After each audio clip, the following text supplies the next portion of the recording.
for the summary in Olaf. I think I will allow our members, whoever have something to express, it's not in anger, it's not in an insult, in a very peaceful and respectful manner. Whoever have something to say, we'll be giving like 4 or 5 people to say their mind. No insult, please. Let's do it in a very civilized way. Thank you very much. So, whoever want to say something, you can raise up your hand. You want to say something? Assalamu alaikum wa rahmatullahi. maa ngi nuyu ñëpp press beeg executive members yi and everyone ñu fi ku fi nekk di wax ne lii dañ ko yàgga di ko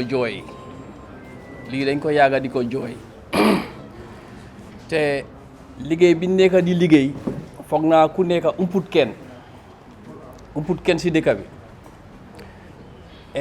dama foog ne su nekkee ne yaa ngi jooy dara at amuloo ko ñaari at amuloo ko foog naa ñetteeli at bul considérer di nga ko am waaye si kaw taxawaay sun président ak liggéeykatam yi ñoom try nañ def nañ seen effort sacrifice nañ seen everything pour am this success but there is no possibility still. This is the second time. First time bi defoon nañ ko ñu starté ko woon ci ma mention name bi Pape Marena ñu def the same thing but nothing come out of it. ñu ngee ñaan Mr President comme ñu ko suma collègue yi waxee li gaay wax loolu lañ bugga ñun tam dañ bugg a gis suñu boppa si dëkk bi xam ne ñun doomi dëkk bi lañ waaw maa ngi ñaan ñëpp di gërëm ñëpp mënuma wax si mbooloo waaye. Thank you very much. Thank you. Assalamu alaikum wa rahmatullah. Wa alaikum salam.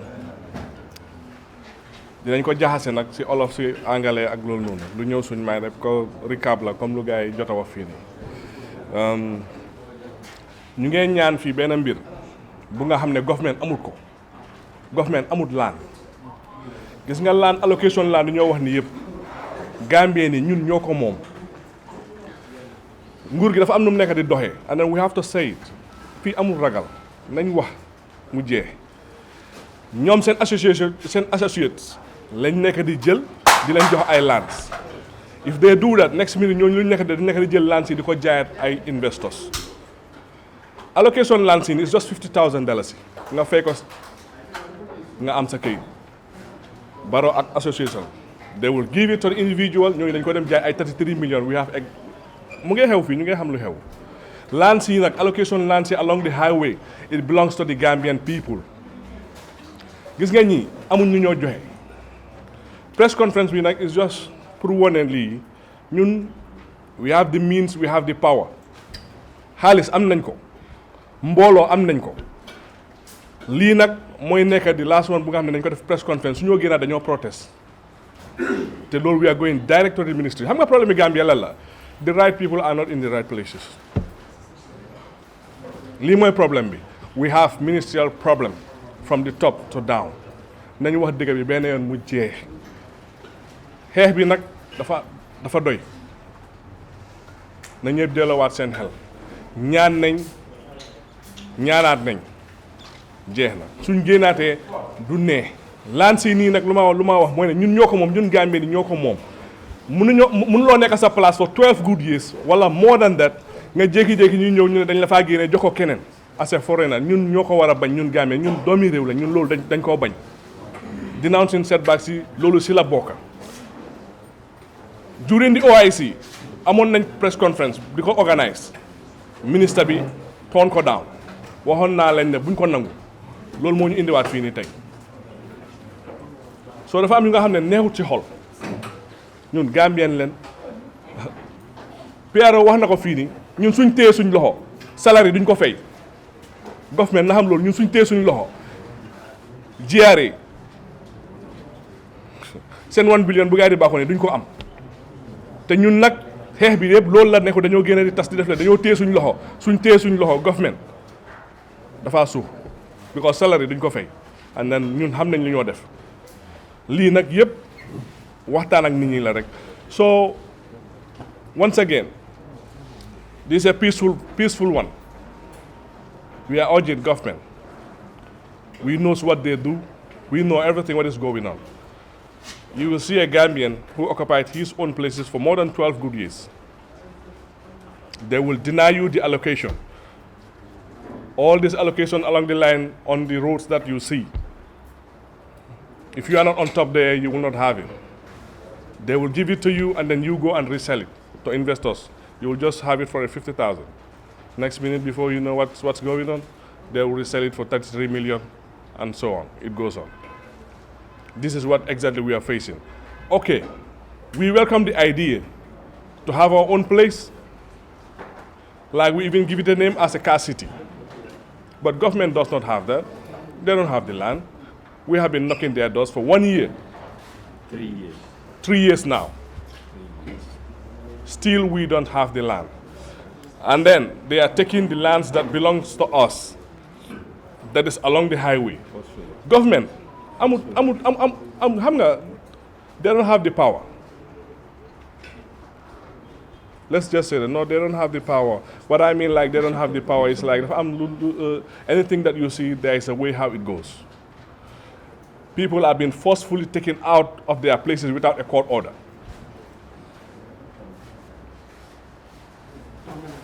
What is that? So they are saying this time is up, maybe Mr. President will continue. Assalamu alaikum. Be kadila association la executive be mbal be kontonna an momo benta jang ba be kontonna be kadi me diamo min kono jam be kayra diamo lo kono bari ni ko nyi metla man ci bi lañ ko kumasta ni ajibe sa yin ka folo noni bi tema a metal an be min fula man sakunda nyin ka fo nyi nafa warta bakal lor foro yin ka fo ka katale e ka borol ni sirfanor samba campement ka contribution ke man sakunda la projet dol e police sol so moto la janne e ku jamal ke banko kan anni na raji be mu ka fo min be koma e ka folo ha mo lulu asara mo lultile ba bi nara di nara be nyim moto condition moto manna fital fanata do ko kala man sakunda fo min be programme ko bi do fanata condition la al ka fo 75 and daga jël ko 90% ni do condition moto mi yan ko ka ko do min du banko kan 90% lem asara 70% le bi ci ba ci noy diamo mi fo wolam bi ñi kadla sol be bulo tali ko moto kana condition moto kana Gambia fo sulla so ko sabe do kulal jola so ñi ka fo mu ka ku mal ni safaro ci da ko ngadulal solo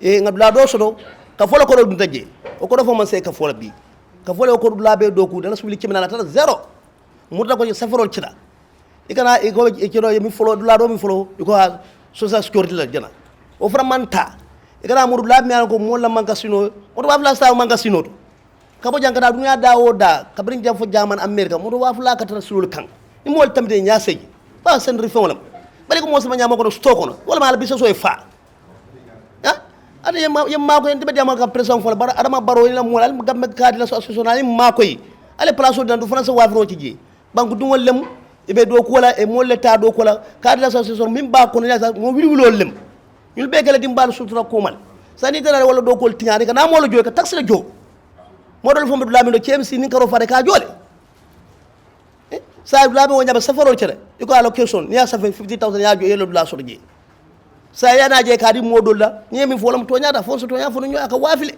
adino of the day because ngajo lun tol le bulo kono so nga fil ko bangu dum to ko so la ka sa wala ba sa waf lun tol ya bangu dum yela bal wo fa anyu mo jamal be jon frankele dimbal bal no kele dimbal so to mo kele dimbal so to nyina ko sa ni en to bon nyom bitami do gubu ka so do gud latiji mais sambolo mbe do gomi jega pour ngada badun di mal balundi wo fana yetinya sambe kala nyaadi le to be danga president e mo mako ladi mo le men ko so wafro ci no je baaw lo ko so nyinga be lo ko so ministre école fo lance le nyala ko man seconda la pour joro dol be dal sanyi tan wori be dulado ni ba mare bon la je nyana dulal dilala wala luwati way ko ni so tan ko ha ndul la taaki le nyena nyena kala nyina nyina kala je ni ma ci no ngi bon je balo fonti je ina e police sama parade sama premier yete mare bon je abaka ci dalil kande so on te nyina ma ko kamote. Assalamu alaikum Gambia ka diles mbo be kondonna ka bo president wala fo kana fo duma fo mo labam be mo be kondonna media fana mbal be kondonna la na jan kontan de bak alma ali al jo ndela kumo de siala bak muli ya longo ka mo sambana njam mbida mo do keme fula mo do tan saba wolu wolle dawunta faw mu ñenti ntele mu yalon ko morobe mbula tembul nyanta ngalo nge bambandi nga tare koma nge pus nga mbenga kafu nyoma kafo ñi samba ñado nga masakunda fes because ni ajibe jam moto wafula min bebi jang ntele mu moti dinni wuto mu yalon ko ndam moto wafo ni nga ke bi ntakele ko don fo alamma be bebi wan iya mam moto soto ko sin kam moto kudo mbuka soto yusu wano ngawlo soto bar kafo ningo kafo mo beleti moto wafula ndron be banko ko asara mo nanga mo be ya ningo ali nga beng ni mannano fana ye message o nyinki mol media do mol ya mo ko kare angina hoda mannano hajo nyi mum bela hajolti momo yalon ko handi kam moto wafila kordale kono lummina dinga dula ko do modene rejibe le bi dula de kata moto nyene nje ningo al ngana moto wafila ali nga beng handi moto kiline be wul nga beng kafo mo kilim buka samba man sa kunda be mol tusan ton la alta wali kunda alta farfa alta jana dula man sotono o be adama baro ani minister wala mun nante lakko ko ngenda lola yen jube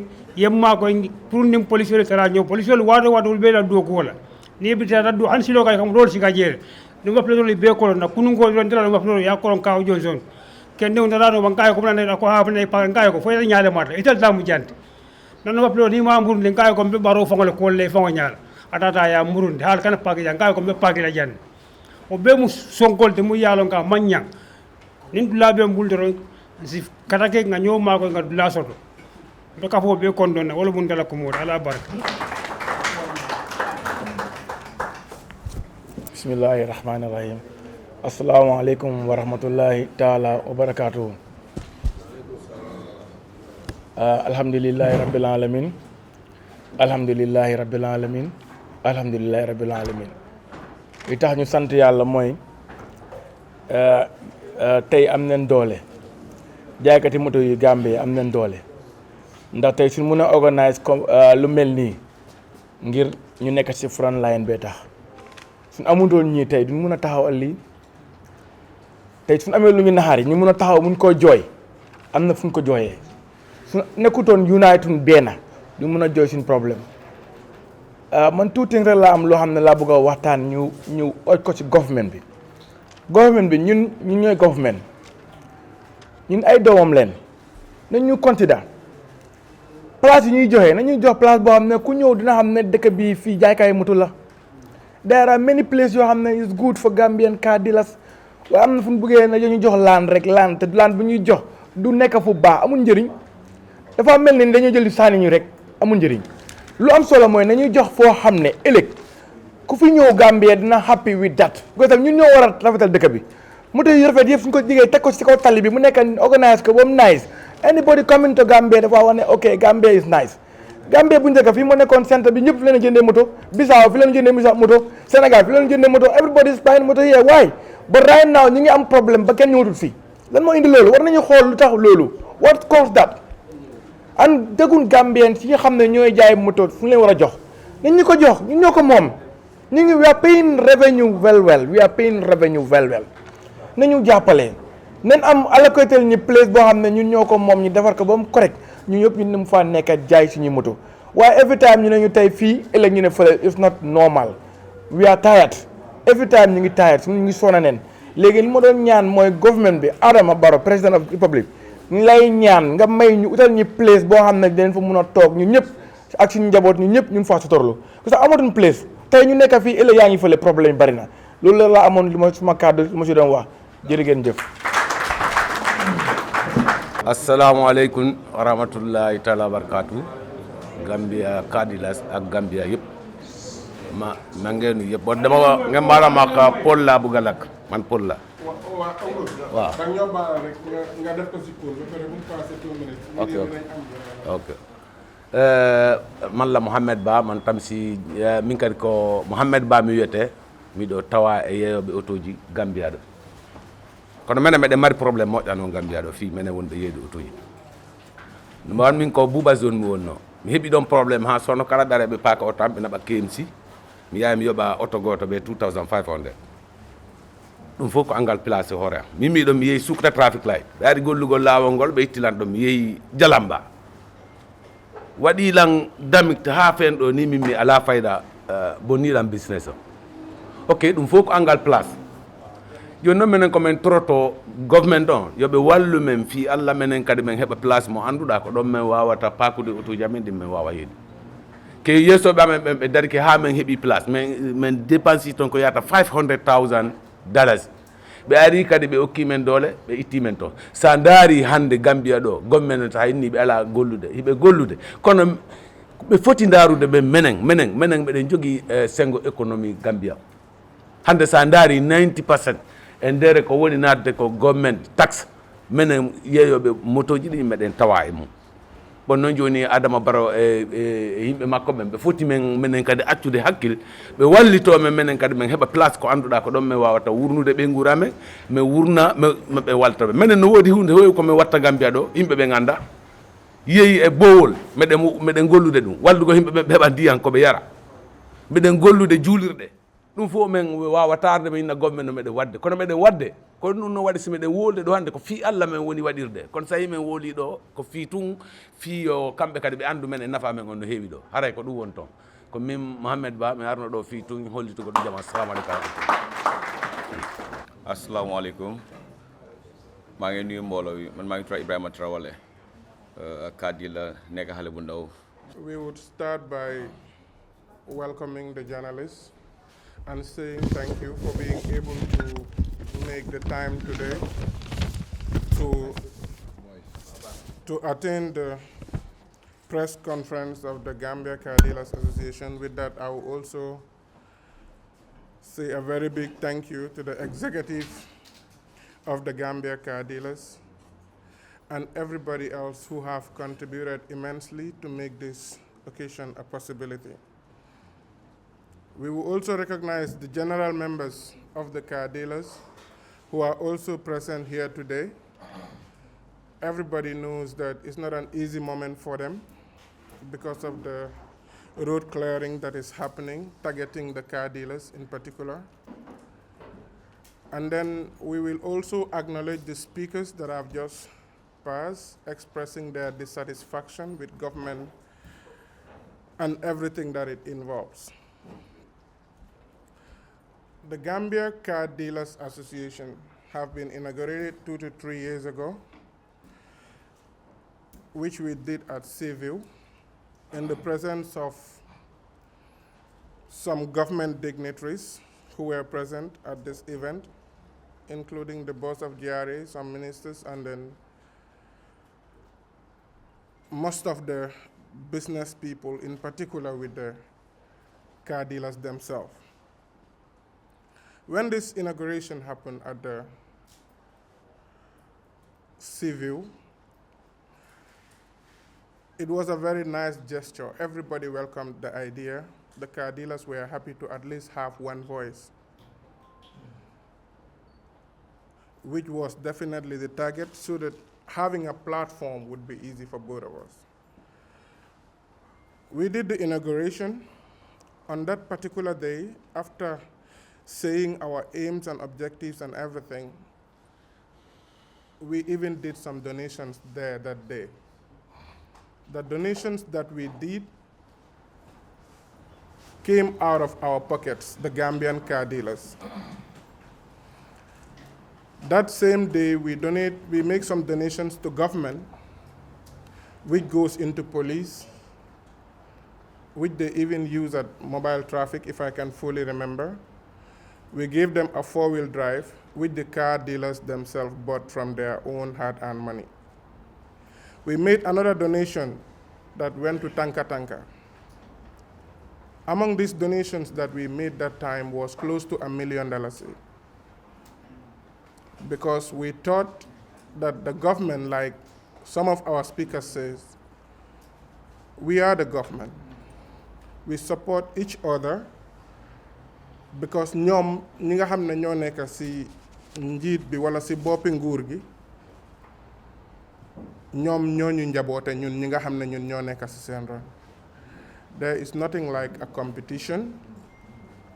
Dañ feel ne we are all family. Loolu moo taxoon ñu doon contribute suñ own quota in national development. Talking about contributing our own quota in national development, Like some of the speakers just said, so demee si every car park, most of the times the minimum employees yi nga faa fekk mooy 10 nit. Most of the car parks, they employ more than 10 people. We are doing that pour ñun tam ñu mun a contribute to national development. Dama nekk di wax lii because dama bëgg a reflect the minds of government na ñun defuñ dara loo xam ne ni luy ñàkkaloo nit liggéey la, nekkuñ si dara loo xam ne ni luy incriminate xale yi la. Ñun si luñ nekk mooy we set up businesses and we are trying to make a living out of that and then also employ people at the same time. Ñooñu tamit li tax ñuy xëy di liggéey si mooy niñ mun a dimbalee seen boppa. We did that, it passed. Bim passé immediately, government wanted us out of our places, saying that it was a road project that was coming, and then for us allocating place nga xamne mom lañ allocate mom fa lañ nekk, I don't even know how to use this word. Si place yi nekk, it was hindering the development of those roads yi nga xamne mom la gaay dooroon pour mun a liggéey. So dañ war a génn place yi.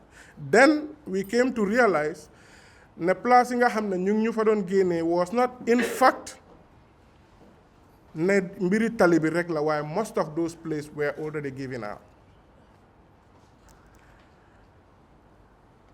Mu nekkoon coow between the car dealers and government because definitely a lot of developments trying to approach government pour wax ak ñoom pour ñu revisit seen décision boobu noonu, waaye ñu gis ne dafa xaloon a difficult. Then guy door with the road clearing. Bi road clearing bi dooree ñu engage at government for another time. One leen ne okay, now you want us out. Ñun mënuñoo xeex ak government because we are not going to be using arms and ammunitions like you guys are doing, which is in fact wrong. Because looking at that road clearing task force bi guy don't use, man li ma dee always laaj suma boppa si loolu mooy ne okay, you are using this task force to come to us as business people. The Gambia business community is being represented by GCCI. I've never seen them in that task force. Ñun we talk to GCCI. GCCI could have been our voice. You could have brought us into a table and then we talk about this rather than using guns and soldiers to be coming to remove us. This is the same government bi nga xam ne ñun as car dealers Souleymane Sakho mun naa ñëw tey indi 10 moto si benn weer. Moto bu nekk mu ngi fay over $60-something thousand. Do the math. Within 1 month, how much is Souleymane giving GRA? How many car dealers here are doing the same thing? Government boobu ñooy jógaat ñëwaat di dal suñ kaw di use ay fetel ak ay gaanaay pour génnee ñu bàyyi force suñ place yi. Ak xaalis bi nga xam ne moom lañ nekk di fay government loolu luñ war a def la, tax la, dañ ko war a fay, is true. Local government yi nga xam ne ñoom ñoo ñu wóor the same thing, ñii ñu ngee fay Birkama, ñii ñu ngee fay KMC monthly. So fayutee you have issues with them. Moto bi di nga ko fay nga génnee ko, moto bi génn nga fay licence moto bi, fay kayit yi, fay everything, you pay all your dues. Talking about that, nga fay loolu noonu yépp, jël nañ xaalis bi, gis nañ ne yow fay nga, yow jaaykati moto bi at the same time nga jël moto bi nga xam ne moom nga jaay war a jox boromam kayit bi ñëw jël 1 month. Giving me a transfer, why should it take more than 2-3 days? This is our government, the Gambian government. Talking about the land that everybody is talking about right here, Ministry of Lands under the leadership of Honorable Baboucarr Boye, biñ dooree di dem government pour uti ji place, we were allocated a place next to the airport. We had beautiful plans for that place. Like they said, we called it Car City. Mustafa even makes some statements about that. The wax comme ñaata xaalis lañ fa spend waaye dafa mistake. This was close to $1 million. We spent that on that ground. Government ñoo ñu ko jox through a minister. Foog naa that is the highest level. Biñ ñu joxee laan bi ñu door ñoom seen boppa ñoo ñëw ñoo demarcate place bi ma am fa 113 plots pour ñu jox ko car dealer. Most of the car dealers were going to have an allocation there. Car City was a beautiful plan. Place bi yëpp dinañ ko doon defar dinañ ko concrete dinañ make sure ne car park bu nekk am ay lampa yu fa nekk dinañ make sure ne car dealer bu nekk nga am fa sa small office. This is development. It was not going to come out of their pockets. ñun ñoo ko doon defaral suñ boppa. This was the plan. We did a press conference like today. We thank the government, express suñ kontante si li nga xam ne moom la ñu defal. The car dealers were about to move. The same government sent us another letter stopping us not to go into that place through another government unit. We asked ourselves, do we have two governments in the same place? Because ñoom ñoo ñu ko jox kele moo ñëwaat rocci ko si ñun te ñoom yëpp ñu ngi saaf benn nguur.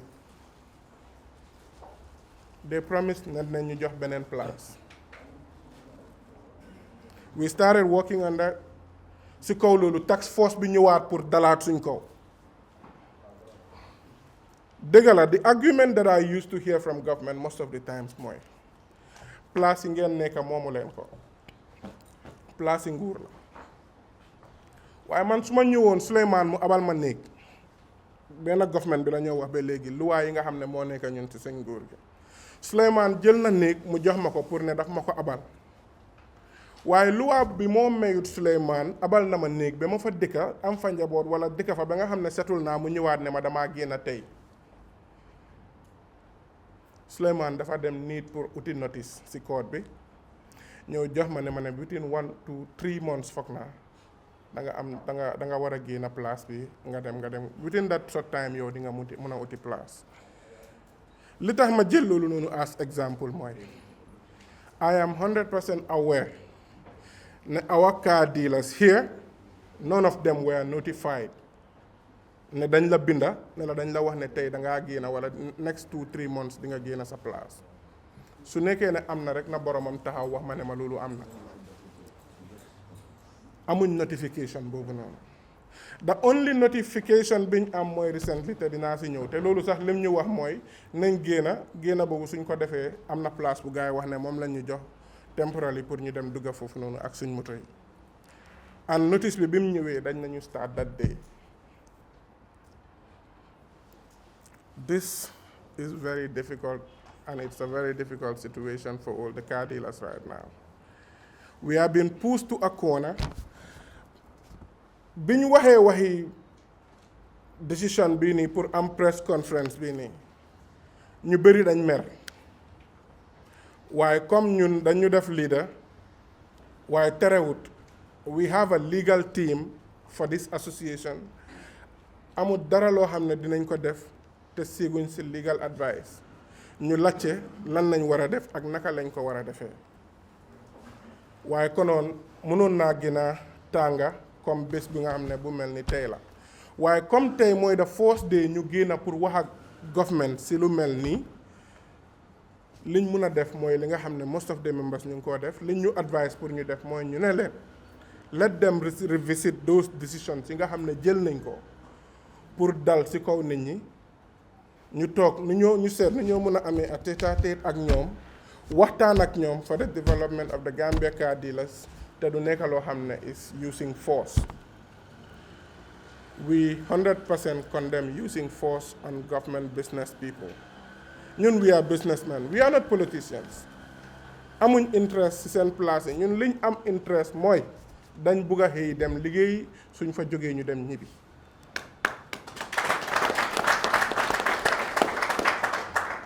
We are not fighting nobody. This is not a political party. but then ñoom ñoo war a xelaataat loolu. Within this past week amut any government office boo xam ne foguma ko. The only guy that I was not able to get in touch with mooy the President of the Republic. And liñ war a def pour gis ko yépp def nañ ko, liñ ma wax ne moom laa war a def naa ko. Gis naa Honorable Ahmad Ba as minister, we've been seeing him. I will come to that. Gis nañ Chief of Staff, gis nañ the National Security Advisor. At some point amoon nañ a meeting at State House, man moom Chief of Protocol ak Chief of Staff bi si boppam. Liñ fa uti woon leena la rek appealaat pour ñu reconsider seen décision bi, at least ñu dimbale ñu ñun pour ñu mun a toog ak président bi explainal ko li nga xam ne, because ñun gëmuñ ne information bi nekk di egsi si ñun ak niñ ko nekk di traité, ñun gëmuñ ne moom président Adama Barrow xam na what is happening on the ground. Ñun dañ gëm ne he's been misled. Ñun suñ only mouthpiece wala fuñ mun a jaar through government recently was through the Ministry of Lands under the leadership of Honorable Ahmad Ba. Nga xam ne recently moom moo ñu nekk di wax suñ mbiri allocation ak naka lañ ko mun a amee. The same Honorable Ahmad Ba boobu noonu moom moo ñu diggoon ne balaa mbiri clearing the road di ñëw ñoom dinañ try ñu amal ñu place. He said this even on TV and people were hearing it, saying it. Dégg nañ ko mu ngi koo wax. But then, to be honest with you, place bi ñun amaguñ ko. And then still ñun ñu bëgg a génnee si place yi nga xam ne moom lañ nekk. Wax nañu waxi social security bi dëgg la, waaye daf nañu he will get back to us about it, te daf ñu oo ñu ñëw. And one thing that I'm going to make here very clear, Honorable Minister Ba will call us to come to answer to him pour ñu discuss about the development of the car dealers, wala mun nañu ne amal nañu place. And whenever the car dealer shows up, it's always like, I have 2 minutes for you, wala I have 1 minute for you. This is the same minister who also told us ne moom mooy the one who told government not to give us that place next to the airport. We have friends into the ministries. Most people definitely do know ne that was an ideal place for the Gambian car dealers. Moom wax na ne moom moo tax government ñu stop pour jox ñu place boobu noonu, waaye dinañu utal place ak lu mun di xew rek ñu wax dëgg. bi mu ñu waxee ne dinañu utal place boobu noonu mu ne social security seen place bi biñ demee mu ne social security ñu ne mënuñ ñoo jox place. Lim ñu waxoon mooy we are representing government, ñoom soxlaaguñ foofu, dinañ leen ko jox temporarily whilst ñu utal leen a permanent place. That did not happen. Mu wax ñu beneen place, different other places. Xëj na not everybody will know, waaye man maag moom we know. Place yooyu noonu yëpp yàlla def mujjee wut a jàppandi. Biñ demee ba egga foofu noonu, mu ne ñu ne comme nii la demee dinañ leen amal place.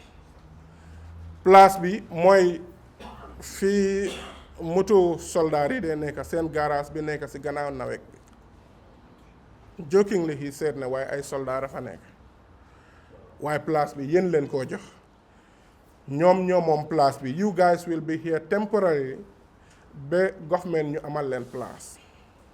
bi mu ñu waxee loolu we thought ne comme problème bi jeex na. bi ma ootee general meeting pour ñu meet car dealers si wax leen ko, most of them wanted to move immediately.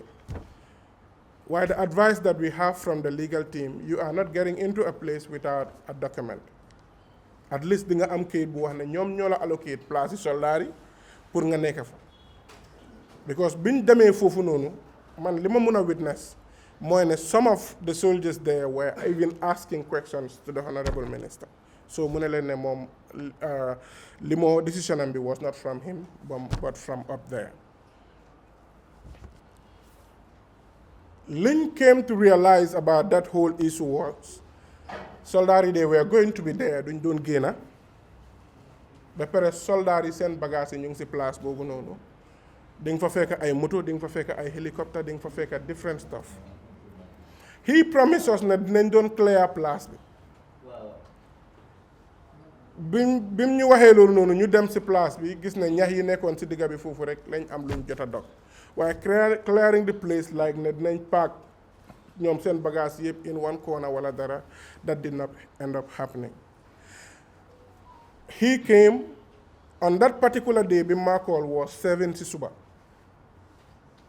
7 si suba boobu noonu fekk balaa 7 si suba bi ma call noonu loolu mooy woon suma second time ma dem foofu noonu. The first one dañ ma pick si suma car park bi with a convoy. We went there ñu ne fii lañ lay jox fii lañ leen war a jox, but we will give you the document of the allocation so that you can move immediately. 7 o'clock boobu noonu bi ma callee ñu dem foofu noonu mu ne ma ne I want you guys to start moving in here today. ma ne ko today ma ne ko yow document sax joxaguloo ñu ko amuñ benn kayit buy wane ne ñun we should be coming here. So how do we just come into a military barracks pour ne ñu ngi fay dugal suñ moto yi, not knowing ne there was something else behind that. mooy ne jaaykati moto yi suñ jëlee suñ moto yi dugal ko foofu noonu sax there was no business. moto yi they are going to keep it there ba ñun ñu amal suñ boppa place pour mun a move foofu noonu. That was not a fair treatment for us. Like I said, we are business people. mënuñoo jël suñ moto dugal leen in a military camp ba pare ñun ñu dem toog ñu laxas suñ loxo yi. I will remind government one more thing. ñu bàyyi loolu xel bu baax. tax yi nga xam ne ñun loolu lañ nekk di fay dafa contribute a lot to national development, and GRA can testify to that.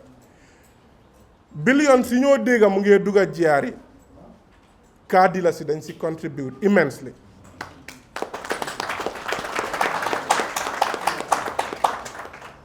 And those billions are what they are using to run this government. We deserve respect from government. We cannot just be treated anyhow.